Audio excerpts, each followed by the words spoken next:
Aqui é Felipe Lynch, seja muito bem-vindo a mais um vídeo. Pessoal, é o seguinte, o desespero bateu na esquerda do nosso país, a começar pela deputada Tabata Amaral, aquela mesma queridinha de Ciro Gomes, defensora da chamada terceira via, resolveu participar de uma entrevista ao vivo no portal UOL. Sabe o que ela disse? Que ela e seus aliados estão extremamente preocupados, com medo do presidente Jair Bolsonaro ganhar as eleições de 2022. Quer entender melhor? Olha só o que ela falou. É muito importante que a gente entenda que Bolsonaro não foi vencido ainda. Eu estou especialmente preocupada com as últimas pesquisas que saíram. E eu acho muito arrogante de nós que estamos na oposição a Bolsonaro assumir que ele já perdeu, assumir que a nossa democracia já está muito bem obrigada. Não é o caso. E eu venho defendi por um bom tempo, que nós tivéssemos uma terceira via que pudesse furar essa polarização.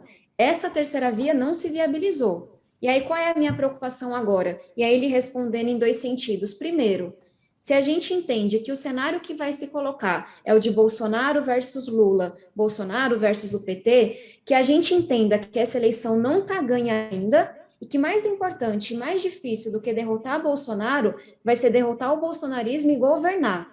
Então, não basta apenas ganhar, o que eu ainda acho que está em perigo, e a gente tem que descer do salto e tem que ir para a rua conversar com as pessoas. Então, é por isso que eu defendo uma frente ampla. Se o cenário é Lula e Bolsonaro, que a gente tenha do lado da democracia, do lado contra Bolsonaro, o maior número possível de partidos. Que a gente consiga agregar o maior número possível de pessoas, com um projeto de união, com um projeto de reconstrução do Brasil. Tabata Amaral, deixa eu te perguntar uma coisa. A senhora disse que está com medo do presidente Bolsonaro se reeleger porque teme pela saúde da nossa democracia. Em que momento o presidente Jair Bolsonaro confrontou a democracia? Em que momento o presidente Jair Bolsonaro foi autoritário?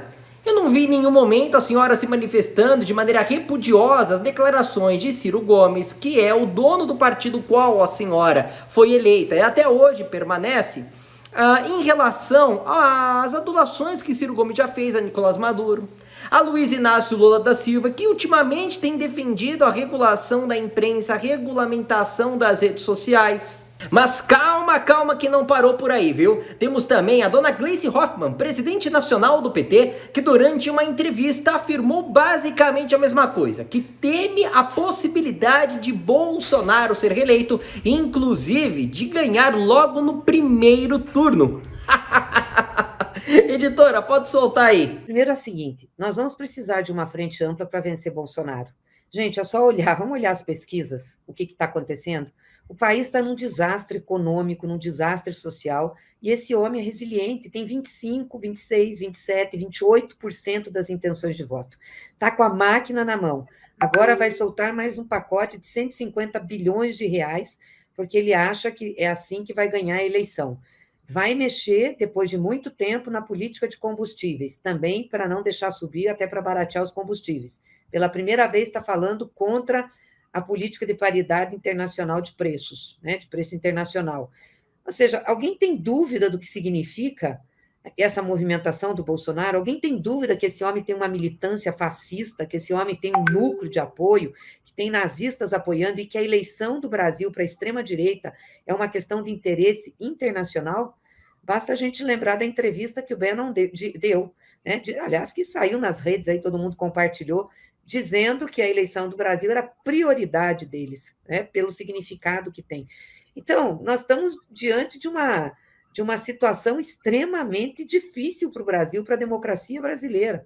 A gente só vai conseguir enfrentar isso com uma aliança política ampla. Nós vamos precisar fazer, porque senão esse homem corre o risco de ganhar de novo as eleições, com tudo que ele tem de máquina, com o que ele faz, com as fake news, com o esquema que ele tem via redes.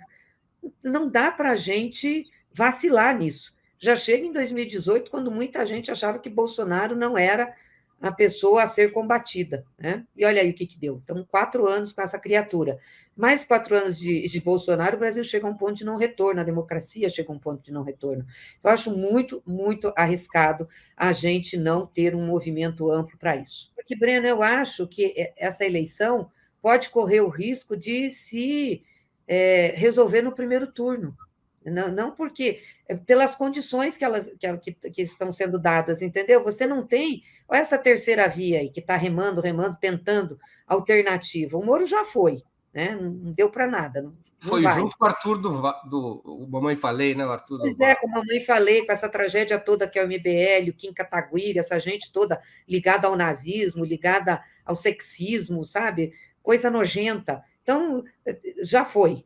Aí você tem o Dória, que está com 2% remando, mais a Simone com 1%. E aí o Ciro tentando fazer.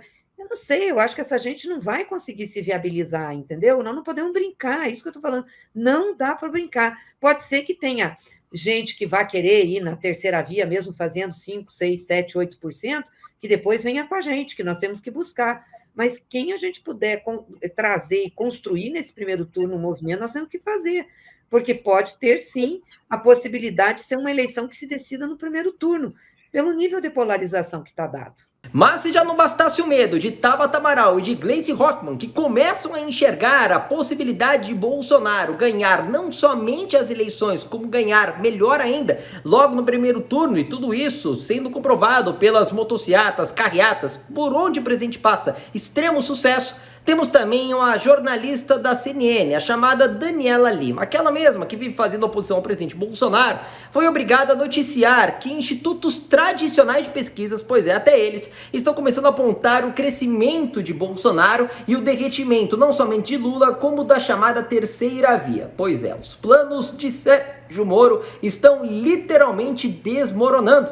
A jornalista, inclusive, gaguejou. Olha só. Gente, essa semana tem 2 pesquisas aí no forno para sair pesquisa eleitoral. Agora eu fui conversar hoje com publicitários que estão prestando serviços para, desde gente que é anti-Bolsonaro até terceira via meio pisca para Bolsonaro, para entender o que eles estão vendo, porque as últimas pesquisas mostraram uma recuperação pequena, mas gradual do presidente Jair Bolsonaro. Se fosse o eleitorado fosse um saco de milho, a gente poderia usar aquele de grão em grão, a galinha tá enchendo o papo. Por quê? Porque Bolsonaro vem, sobe 1, sobe 2, sobe na margem de erro, mas você vê que tem uma leve ascendência. Perguntei aí, como é que isso está sendo visto? Me fizeram uma análise interessantíssima que eu compartilho aqui com vocês. A terceira via também já se atentou para isso, candidatos como Sérgio Moro, o próprio Ciro Gomes tentando entender.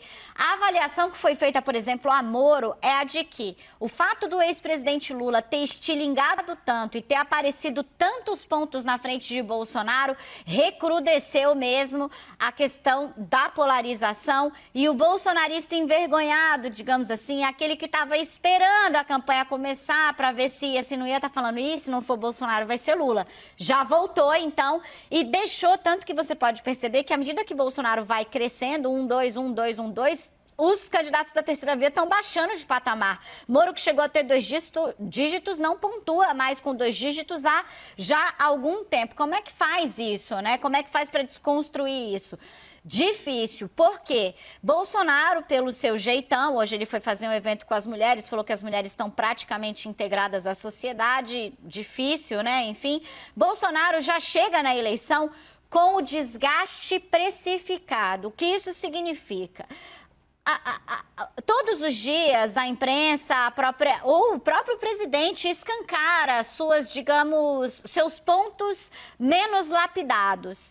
Isso já está na cabeça do eleitor. O eleitor que está hoje com o Bolsonaro está apesar disso. Então, sinalizaria para um piso bastante alto. Desafio da terceira via não se mostra nem um pouco fácil de superar. Renata Agostini, vamos ver as 2 pesquisas que vem nesta semana, de novo a Quest e o IPESP. Olha, sinceramente eu não sei o real motivo de tanto desespero, até porque Bolsonaro vem angariando grandes apoios populares há muito tempo, desde o ano de 2017, e em nenhum momento caiu o apoio que Bolsonaro tem, apesar de vocês dizerem que tem, né, caído.